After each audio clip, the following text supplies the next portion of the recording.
దాన్ని వింటుంటే ఆ విన్నటువంటి వారికి వర్ణయేజ్య, ఇదిగో వర్ణించినటువంటి వారు ఎవరైతే ఉన్నారో వారికి కూడా భక్తిం పరాం భగవతి ప్రతిలభ్య కామం హృద్రోగం ఆశు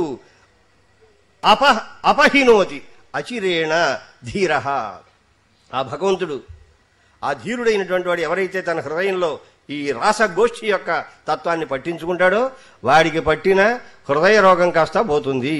హార్ట్ పేషెంట్లు ఎవరైనా ఉన్నట్టయితే హాయిగా చక్కగా దానికి రాసగోష్ఠులు ఈ రాస పంచాధ్యాయిని చక్కగా వినిపించండి. మన వాళ్ళు చేయటం లేదా?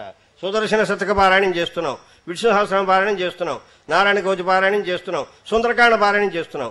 రాస పంచాధ్యాయి పారాయణం చేయించి అందులో ఉండేటువంటి రహస్యాన్ని వింటే హాయిగా హృద్రోగం పోతుందయ్యా. అన్ని రోగాల కంటే పెద్ద రోగం ఇది. ఈ సంసారమే పెద్ద రోగం, అజ్ఞానమే పెద్ద రోగం. ఆ రోగాన్ని పోగొట్టేటువంటిది. దీని గురించినటువంటి చాలా అందంగా మా చూడామణి గారు మనవి చేసినందుకు ఆవిడకి సర్వదా కృతజ్ఞతలు. మన ఆచార్య వేదాంతం వెంకట నరసింహాచార్యులు ఆయన వచ్చి ఆచార్య వైభవం, రాసగోష్ఠిలో ఆచార్య వైభవమే కదా ప్రధానం. ఆయనే కదా చంద్రుడు. ఆయన కిరణములను ప్రసరింపజేస్తుంటేనే స్వామి మురళీనాథంతో లోకాన్నంతటిని వివసించేశాడు. కనుక ఆ ఆచార్య చంద్ర వైభవాన్ని 2 మాటలుగా మాట్లాడవలసింది కోరుతున్నాను. అస్మదాచార్యులు శ్రీ స్వామివారి చరణానందానికి అనేక దాసోహమును సమర్పిస్తూ వేదిక మీద వేయించేసిన పండిత గోష్ఠికి సాష్టాంగ ప్రణామం అర్పిస్తూ నాకు తెలిసినటువంటి 2 విషయాల్ని మీ ముందు ఉంచడానికి ప్రయత్నిస్తున్నాను. తెలుసుకోవాల్సిన విషయాలు 5 అని చెప్పి మనకి పెద్దలు వివరించారు.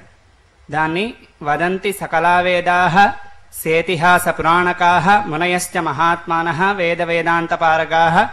వీళ్ళందరూ ఒక 5 విషయాలు మనకి తెలుసుకోవాలని చెప్పారట. ఏంటి అవి అంటే, ముందు మనం ఎవరు అని, నేనెవరు అని తెలుసుకోవాలి. రెండవది, నా జీవితం యొక్క లక్ష్యం ఏమిటి అనేదాన్ని, నేనేం పొందాలి అనేదాన్ని మనం తెలుసుకోవాలి. తర్వాత ఇలా చేస్తే దానివల్ల వచ్చిన ఫలితం ఏంటి, అది ఇచ్చేది ఎవరు అనేది తెలుసుకోవాలి.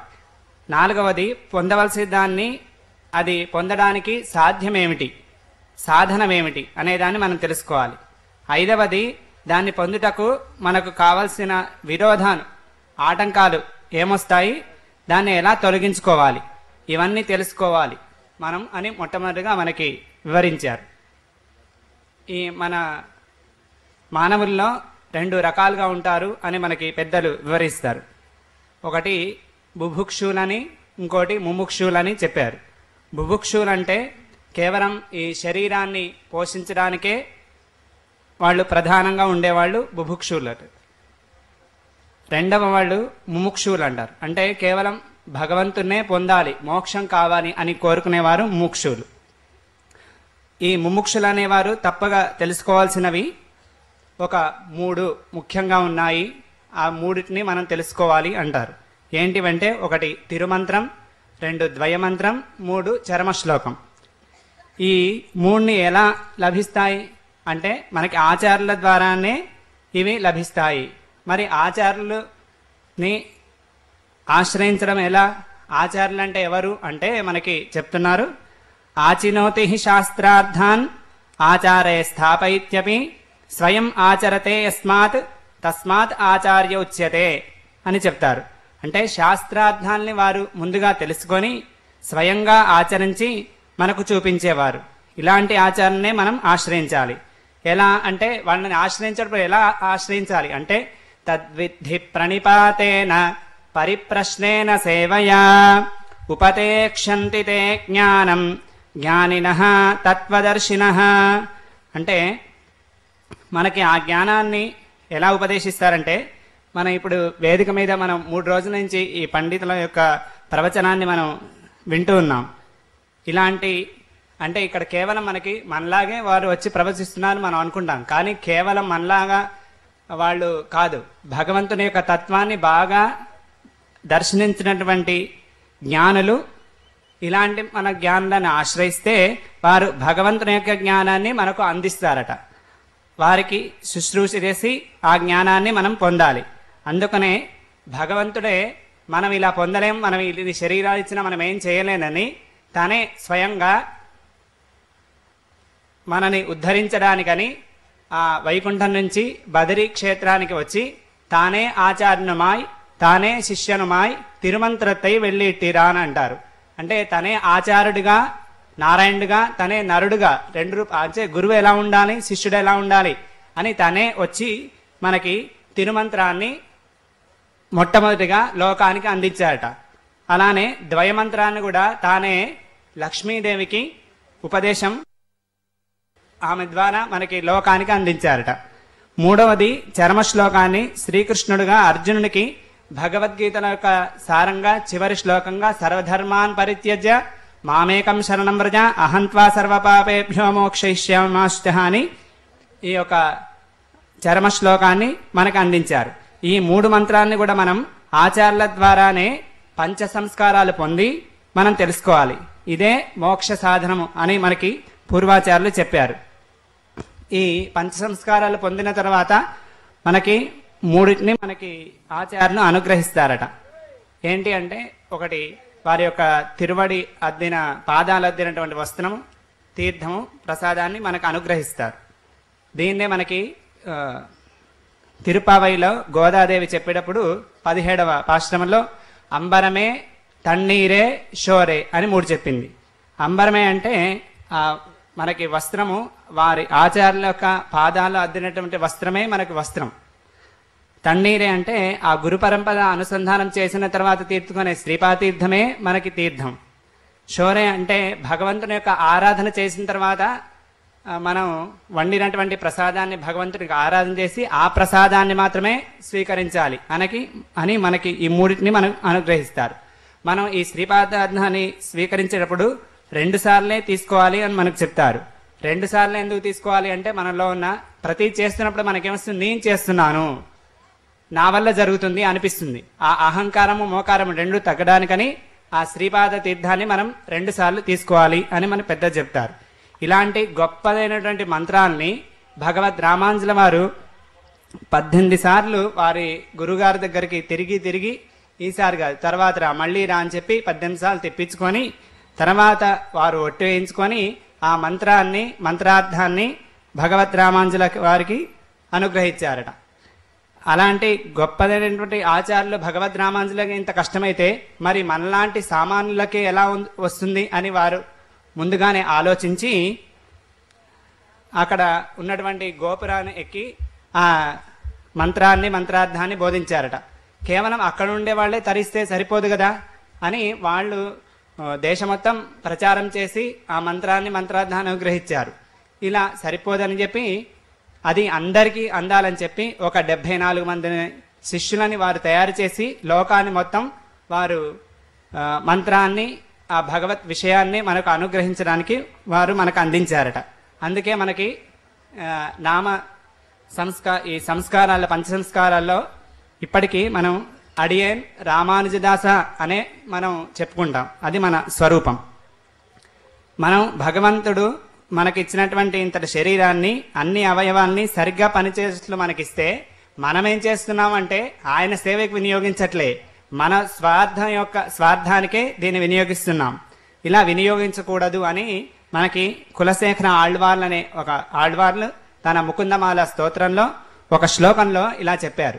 జిహ్వే కీర్తయ కేశవం మురరిపం అనే శ్లోకంలో మన నాలుక ఇచ్చింది భగవంతుని యొక్క నామాల్ని ఉచ్చరించడానికే ఆ నాలుకని మనం వినియోగించాలి. కేశవం మురరిపం చేతో భజ, మన మనస్సు ఇచ్చింది ఎక్కడెక్కడో విషయాల్ని వెతకడానికి కాదు, ఆ శ్రీధరుణ్ణి భజించడానికే. పాణిద్వంద్వ సమర్చయ, ఆ శ్రీధరుణ్ణి 2 చేతులతోని ఆయన అర్చన చేయడానికే ఈ 2 చేతుల్ని ఇచ్చారు. అచ్యుత కథా శ్రోత్రద్వయ త్వం శృణు, 2 చెవులని మనకిచ్చింది దేనికంటే, ఇలాంటి పండిత సభలు జరిగినప్పుడు చక్కగా స్వామివారి ప్రవచనం చేస్తున్నప్పుడు, పండితులు ప్రవచనం చేస్తున్నప్పుడు వాటిని చక్కగా వినమని ఈ 2 చెవుల్ని మనకిచ్చారు. కృష్ణం లోకయ లోచనద్వయ హరేహే, ఆ కృష్ణుణ్ణి ఈ 2 కళ్ళతోని చక్కగా దర్శించమని చెప్పారు. అలానే కాళ్ళనిచ్చింది భగవంతుని యొక్క ఆలయానికి వెళ్ళమని. అలానే ముక్కుని ఇచ్చింది ఎందుకంటే భగవంతుని యొక్క పాదం యొక్క తులసిని ఆఘ్రాణించమని ఇచ్చారు. అలా తల ఇచ్చింది తల ఎగరేసుకొని తిరగడానికి కాదు, తలని వంచి భగవంతునికి సాష్టాంగ ప్రణమిల్లి ఆయన యొక్క పాదాన్ని మన శిరస్సులో ధరించమని మనకి ఆ అవయవాన్ని ఇచ్చాడు. దీన్ని మనం ఇలానే వినియోగించం చేద్దాం. అలానే మనకి 5 రూపాయలుగా భగవంతుడు వచ్చాడు అని చెప్తారు. అక్కడెక్కడో పరమపదంలో భగవంతుడు ఉంటాడట. కానీ ఆ భగవంతుడిని మనం చూడలేమని, అక్కడెక్కడో ఆ పరమపదానికి మనం వెళ్ళడానికి చాలా కష్టమని ఆయన ఒక 5 రూపాయల్లో మనకు వచ్చాడట. ఆ 5 రూపాయలే పరవ్యూహ విభవ అంతర్యామి అర్చ. దీన్నే మనకి వేదం చెప్పేటప్పుడు తద్విష్ణో పరమం పదకం సదా పశ్యంతి సూరయ అని పరమపదం అక్కడ ఉంటుంది. అక్కడ నిత్యసూరులు ఆయన సేవిస్తూ ఉంటారు. ఆ భగవంతుణ్ణి పొందండి, అందరు సేవించండి అంటారు. కానీ అక్కడ అందరూ రాలేరని కేవలం ఒక అర్చిరాది మార్గం ద్వారా వచ్చిన వాళ్లే అక్కడ సేవిస్తారని, అక్కడ మన గురించని ఒక మెట్టు కిందికి దిగి వ్యూహానికి వస్తాడట, క్షీరసాగరానికి. ఆ క్షీరసాగరంలో కూడా బ్రహ్మాది దేవతలు స్తోత్రం చేస్తే అక్కడొచ్చి వారికి ఆయా కార్యక్రమాలను ఆయన అక్కడ దర్శనం చేస్తాడట. అక్కడ కూడా దాన్ని అందరూ సేవించలేరని ఇంకో మెట్టు కింది దిగి అవతారాలుగా వస్తాడట, విభవ అవతారాలుగా. అంటే వేదాన్వేషణ మందరాత్రి భరణక్ష్మోద్ధారణ ప్రశ్రిత అని ఒక్కొక్క 10 అవతారాలు ముఖ్యంగా మనకు చెప్పారు. ఆ దశావతారాలుగా రాముడుగా కృష్ణుడుగా తను అవతరించి చూపించాడు. సే ఈయన మనతో తిరిగేవాడు, మన మానవ వేషంలో ఉన్నాడు కదా, ఈయన మనవ రాముడే అండి, మన గొల్ల పిల్లవాడు, ఈయన విషయం మనకు తెలియదా అని చెప్పి ఆయన ఎవరు గుర్తించలేట. గుర్తించడని ఆయన ఇంకో మెట్టు మరీ దిగాయట, 4వ మెట్టు అంతర్యామి. అంటే అన్నిట్లో అంతర్బహిష్ట తత్సర్వం వ్యాప్య నారాయణ స్థిత అని వేదం చెప్పినట్లు అన్నిట్లో లోపల తను ప్రవేశించి ఉన్నాడట. అంటే మన లోపల కూడా తను ఉన్నాడు. తను కనుక మన లోపల లేకుంటే మన ఇక్కడ ఎవరు మన శరీరం అనరు, దానికి పేరు మారిపోతుంది వెంటనే. కాబట్టి ఆయన ప్రతి ఒక్క అణువుల్లో లోపడగా ఉన్నాడు. అంతర్యామిగా ఉంటే అంతర్యామిగా ఉన్నటువంటి వాడిని మనం లోపడే ఉన్నాడు కానీ మనం గుర్తించలేము. ఎవరు గుర్తిస్తారు అంటే యోగులు, మునులు లాంటి వాళ్ళు యోగ సాధన ద్వారా అంతర్యామిగా ఉన్న భగవంతుని మాత్రమే గుర్తించగలరట. అవి యోగ సాధనాలు మనకు తెలియవని చివరిగా అర్చారూపంలో మనకు ఏం చేశాడట. శ్రీరంగస్థల వెంకటాద్రి కరిగిరి యాదవ్ శతేష్టోత్తరే స్థానే గ్రామనికేతనేష్ట సాన్నిధ్యమాసేదుషే అని మన 108 దివ్యక్షేత్రాల్లో, అంటే తిరుపతి, భద్రాచలము అలాంటి దివ్యక్షేత్రాల్లో మనకి వేంచేసి పెరుమాళ్ళు మన అనుగ్రహిస్తారట. మనం ప్రతిరోజు తిరుపతికి, భద్రాచలానికి అక్కడికి వెళ్ళలేము. మన గ్రామాల్లో నిత్యం ఆలయం కట్టుకున్నా నిత్యము మనం అక్కడికి వెళ్ళలేకపోవచ్చు మన పనుల వల్ల.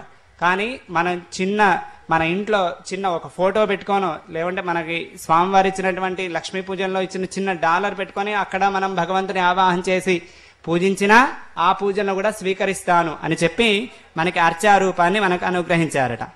ఇలానే ఈ చాతుర్మాస్య కాలంలో ఒక్కొక్క మాసంలో ఒక్కొక్క పని చేయాలని, ఆషాఢ మాసంలో మనను ఇలా అనుగ్రహించినటువంటి ఆచార్యులని ఆరాధన చేసుకోవాలని, శ్రావణ మాసంలో లక్ష్మీదేవిని పూజించమని, భాద్రపదంలో పెద్దలను పితరులను స్మరిస్తూ దానాదులు చేయాలని, ఆశ్వీజ మాసంలో శమీ పూజ, స్వామిని ఆరాధన చేయాలని చేస్తుంటాం. ఎందుకు ఇలా అంటే మనం అన్నిట్లో భగవంతుడు ఉన్నాడు అనే దాన్నే మనకి ఇక్కడ చూపిస్తున్నాం. అంటే మనకి వేరే వాళ్ళు చూసి వీళ్ళు రాళ్లను పూజిస్తారండి, భారతీయులు వీళ్ళకి ఏం తెలియదు అని అనుకుంటారు. ఇవి చెట్లను పూజిస్తారు, పుట్టలను పూజిస్తారు, రాళ్లను పూజిస్తారు అని అనుకుంటారు. అంటే భగవంతుడు అన్నిట్లో ఉన్నాడు అని చెప్పడానికే మనం ఆ తులసిని పూజించినా, ఒక రావి చెట్టును అశ్వత్థాన్ని పూజించినా, శమీ వృక్షాన్ని పూజించినా, దేన్ని పూజించినా అన్నిట్లో భగవత్ తత్వం ఉన్నది అనేది మనం చేయించుకుంటూ ఆ దైవత్వాన్ని, అంటే ఆ వృక్షాల్లో కూడా మనం దైవత్వాన్ని దర్శిస్తాం. దీన్నే మనకి స్వామివారు మాధవ సేవగా సర్వప్రాణి సేవ అని మనకు అందించారు. అలానే మన భగవంతుణ్ణి ఆరాధన చేసుకుంటూ మిగతా అందరిని కూడా ఆదరించాలి అని స్వీయ ఆరాధన సర్వ ఆదరణగా మనకు చెప్పారు. అలానే మన సంపదనలో 2% భాగవత ఆచార్య కైంకర్యానికి వినియోగిద్దాం. ప్రతిరోజు ఒక అరగంట, గంట సేపైనా భగవంతుని విషయాన్ని తెలుసుకునే ప్రయత్నం చేద్దామని స్వామివారు చెప్పేటువంటి ఈ ప్రవచనాలు విని వారి యొక్క చెప్పినటువంటి శ్రీ సూక్తిని మనం చేసే ప్రయత్నం చేద్దాం. దీంట్లో ఏమన్నా దోషాలుంటే పండిత గోష్ఠి క్షమించవలసిందిగా కోరుచు. ఆ బ్రహ్మన్ బ్రాహ్మణో బ్రహ్మవర్చసీ జాయతామాస్మిన్ రాష్ట్రే రాజన్య ఇషవ్యః శూరో మహారథో జాయతాం దోగ్ధ్రీధేనుర్వోఢా నడ్వానాశుః సప్తిః పురంధిర్యోషా జిష్ణురథేష్ఠా సభేయో యువాస్య యజమానస్య నికామే నికామేనః పర్జన్యో వర్షతు ఫలిన్యో న ఓషధయః పచ్యంతాం యోగక్షేమో నః కల్పతాం. జై శ్రీమన్నారాయణ.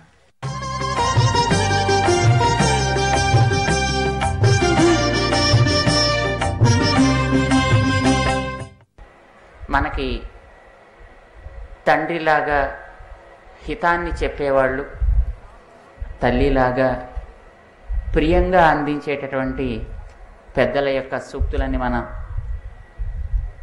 శ్రవణం చేసేటటువంటి భాగ్యాన్ని పొందాం. భగవంతుడి గురించి ఎంత విన్నా, ఎంత చెప్పినా, ఎంత స్మరించినా దానికి అంతం ఉండదు. కారణం భగవంతుడు అంతం లేనివాడు కనుక, అనంతుడు కనుక ఆయన యొక్క కళ్యాణ గుణాలు కూడా అనంతములు కనుక అందులో ఎంతెంత మనం వినగలిగితే, ఎంతెంత మనం ధరించగలిగితే అంతంతే మనకి శ్రేయస్సును కలిగిస్తాయి. యత్ కీర్తనం, ఏ భగవంతుడి గురించి ఏ కాస్త మనం విన్నా, యత్ స్మరణం, యదీక్షణం, యద్వందనం, యశ్రవణం, యదర్హణం, భగవంతుడి గురించి కీర్తించిన యత్ కీర్తనం, నాల్క ఉన్నందుకు ఆ భగవంతుడి యొక్క దివ్య నామాన్ని ఏ సమయంలో ఎప్పుడు ఏ కాస్త మనం కీర్తించగలిగిన యత్ స్మరణం, ఆయన గురించి ఆయనకి చెందినటువంటి మహానుభావుల యొక్క వైభవాన్ని గురించి ఏ కాస్త మనం స్మరించగలిగిన యదీక్షణం, ఆ భగవంతుడి యొక్క దివ్య మంగళ విగ్రహాన్ని మనం ఏ కొద్దిసేపు, అది బాహ్యంగా కావచ్చు, లోపల కావచ్చు, దాన్ని దర్శించగలిగిన ఆ భగవంతుడికి చెందినదే ఈ ప్రపంచం అంతా కనుక, ఇందాక మనం ప్రవచనంలో శ్రవణం చేసినట్టుగా మనం చేసేటటువంటి కార్యాల్లో, మనం చుట్టూ చూసేటటువంటి వస్తువుల్లో ఏ కొద్ది సమయమైనా భగవంతుడి యొక్క భావనను మనం పొందగలిగిన, ఇది భగవంతుడికి చెందినది అనేటటువంటి భావనతోటి ఆ వస్తువులని మనం చూడగలిగిన యద్వందనం, ఆ భగవంతుడి యొక్క భావనతోటి మనం దేనిని నమస్కరించగలిగిన, అది ఒక చెట్టు కావచ్చు, ఒక పుట్ట కావచ్చు, ఒక గట్టు కావచ్చు, ఏదైనా కావచ్చుగాక, యద్వందనం, ఎవరు భగవంతుడి గురించి మాటలాడగలిగినా ఆ మాటల్ని మనం వినగలిగితే, లేదా మనం వినే మాటలని భగవంతుడి యొక్క నామంగా మనం వినగలిగినా యశ్రవణం, యదర్హణం, మనం చేసేటటువంటి పని మాధవ సేవగా మనం భావించగలిగితే. ఇందాక మనం ఈ రోజంతా గోపికల గురించి శ్రవణం చేస్తున్నాం. తిరువెంగళమ్మ గారు మనకి గోపికల గురించి వివరించారు, చూడామణి గారు గోపికల గురించి వివరించారు, మన శ్రీ ఉడయవర్ల స్వామి వారు గోపికల గురించి వివరించారు, మన అధ్యక్షులు వారి అయినటువంటి రంగరామానుజాచార్య స్వామివారు మనకి గోపికల యొక్క వైభవాన్ని మనకి అనుగ్రహించారు. ఈరోజంతా మనకి గోపికల యొక్క వైభవంతో మనకి నడుస్తోంది. వారు ఏం చేసినా శ్రీకృష్ణుణ్ణే, ఏం చేసినా భగవంతుడినే భావించగలిగే వారు అని మనం వారి చరిత్రలో మనం వింటాం కదా. వారు విక్రేతు కామాకిల గోపకన్య అంటూ, పెరుగులు అమ్ముకు రావయ్యా, ఊరికే ఇంట్లో కూర్చుంటే మరీ బొత్తిగా ఎప్పుడు పరాకుగా తిరుగుతున్నావు అంటూ పంపిస్తే, బజార్లోకి వెడుతూ పెరుగోయమ్మ పెరుగో, పాలోయమ్మ పాలు మానేసి మాధవుడో మాధవుడు, గోవిందుడో గోవిందుడు, మధుసూదనుడో మధుసూదనుడో అనుకుంటూ భగవంతుడి నామాన్ని ఏ పనిలో ఉన్నా స్మరించగలిగేటటువంటి అదృష్టం వాళ్ళకి లభించిందే. భగవంతుణ్ణి స్మరించుకోవడం అంటే భగవత్ సంబంధం కలిగిన వారి దాకా భగవంతుడిలో భాగమే కనుక, దేన్ని స్మరించినా మనం అట్లా స్మరించగలిగేట్టు మనం తయారు కావాలి అని మనం కోరేది అలాంటి దానికి తగినట్టుగా ఉండాలి అనేదే మనం వినేటటువంటి వాటి యొక్క సారం. ఒక్కొక్క రకమైనటువంటి ప్రవృత్తి మనకు ఉండొచ్చు, కానీ మనకి చేసేటటువంటి లౌకిక వ్యాపారాల లౌకికమైనటువంటి ప్రవృత్తుల కారణంగా మనలో ఉండేటటువంటి ఆ దృష్టి వెనకాతల ఉండే భగవంతుడితోటి కనెక్షన్ పోతుంది. భౌతికమైన వాటి యందే మన దృష్టి నిలబడిపోతుంది. వాటినే మనం ఆర్జించుకోవాలి, వాటినే పెంచుకోవాలి అంటూ మనం లోకంలో సంచరిస్తూ ఉంటాం. లోకంలో కాస్త శరీర సుఖానికి అనుగుణంగా ఎవరైనా ఏదైనా ఒక లాభం కలిగిస్తే వారి దగ్గర మనం దర్శయం దంతపంక్తి అన్నట్టుగా మన పళ్ళు కిలిస్తూ వాళ్ళ దగ్గర సంచరించేటువంటి ప్రవృత్తి మనం చేస్తుంటాం. దీనులుగా వారి ముందర తిరుగుతాం. భగవంతుడి యందు నిశ్చలమైనటువంటి అచంచలమైనటువంటి ఆ శ్రద్ధ ప్రేమ ఏర్పడితే లౌకికంగా కావలసిన వాటిని ఏవేవో భగవంతుడు వాటిని తప్పకుండా అనుగ్రహిస్తాడు. ఏవేవి తగునో వాటిని తాను అనుగ్రహిస్తాడు. ఇంగ్లీష్లో ఒక మాట ఉంది, God fulfils all your needs but not your greeds. ఏవేవి మనకి అవసరాలో వాటన్నిటినీ భగవంతుడు ఇస్తాడు. మనం ఆశపడ్డ వాటన్నిటినీ భగవంతుడు ఇవ్వకపోవచ్చును, కానీ మనకు అవసరం ఏది అనేది భగవంతుడు తప్పకుండా దాన్ని అనుగ్రహిస్తాడు. శిశువుని ఈ లోకానికి అందించినటువంటి తల్లికి ఏం చెయ్యాలి పిల్లవాడి యొక్క పెరుగుదలకి అనే ఆలోచన అవసరం లేకుండా క్షీరాన్ని కూడా ఆ తల్లితోటి పాటే అందేటట్టుగా భగవంతుడు ఎంత గొప్ప మెకానిజం పెట్టాడో కదా. అవసరం కనుక అది మనకందరికీ అవసరమైనవో భగవంతుడు తప్పకుండా ఇస్తాడు. మనం ఉండాల్సినటువంటిది ఆ భగవంతుడి యందు శ్రద్ధతోటి ఆ భగవంతుడి గురించి వినాలి, ఆ భగవంతుడి గురించి మనకి స్మరణ కావాలి, ఆ భగవంతుడి గురించి మనం పలకాలి, ఆ భగవంతుడికి తగినట్టుగా చేయాలి. ఇవి మనకి అలవడాలి. మన మనుషులం అని అనుకుంటాం, దాన్నే మనం మర్చిపోతే నిజానికి మనం నరకులమే అవుతాం అని కదా మనకి ఈ ప్రసంగ పరంపరలో మనం విన్నాం. మనం అట్లా కాకూడదు. ఒక మహానుభావులైనటువంటి పెద్దలు చెప్పారు, ఏదేది భగవంతుడు మనకిస్తే దానిని మనం చక్కగా అనుభవించవచ్చును. తృప్తితోటి జీవించడం అనేది మనిషికి చాలా అవసరం. శ్రమించు, భగవంతుడి యందు భక్తితో శ్రమించు, లభించిన వాటిని అనుభవించు.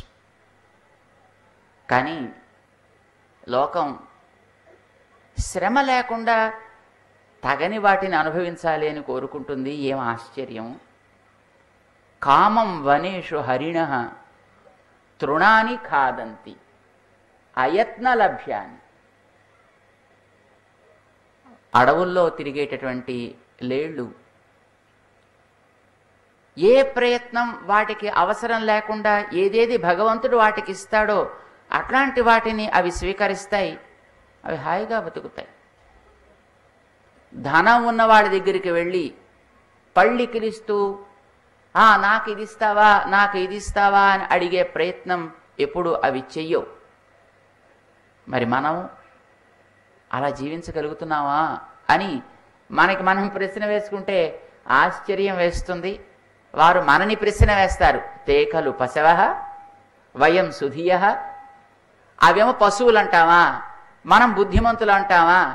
అయత్నంగా ప్రయత్నం అక్కర్లేకుండా లభించే వాటిని తిని అవి హాయిగా ఆనందంతో జీవిస్తున్నాయి, వాటిని మనం పశువులు అంటున్నాం. కనిపించిన వాడి దగ్గర పళ్ళికిలిస్తూ మనం తిరుగుతూ చేతులు చాపుతూ వాడు చీపో అని అంటుంటే అదేదో పెద్ద మొహం మీద ఏం చేసినా తుడి చేసుకుంటూ తిరుగుతూ నేను మనుషుల్ని బుద్ధిమంతుల్ని అని అనుకుంటూ మనం గర్విస్తూ తిరుగుతూ ఉంటాం. ఎవరు పశువులు, ఎవరు బుద్ధిమంతులు అని ప్రశ్న వేశారు.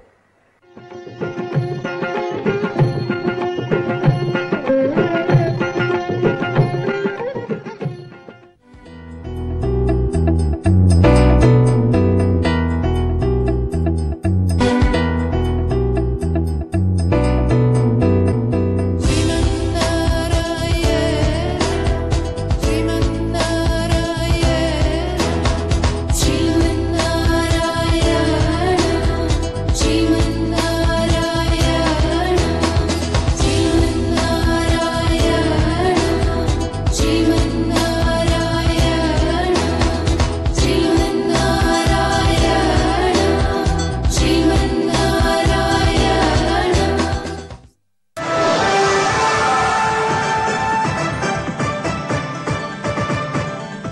మా టీవీ, మనందరి టీవీ.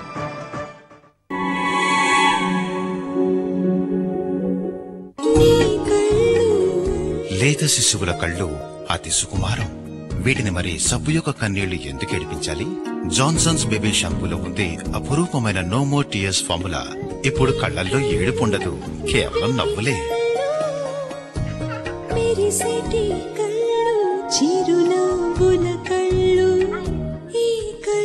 కళ్లలో నో మోర్ టీయర్స్, కేవలం నవ్వే. Johnson's baby shampoo.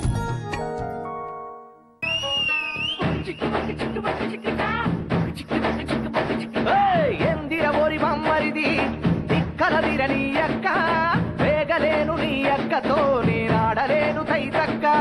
పొద్దుగల లేవనంటది, బస్సు గ్యారబార దాకమంటది, కూర బువ్వ ఉండనంటది, పక్కింటి రంగు టీవీ కాడ ఉంటది.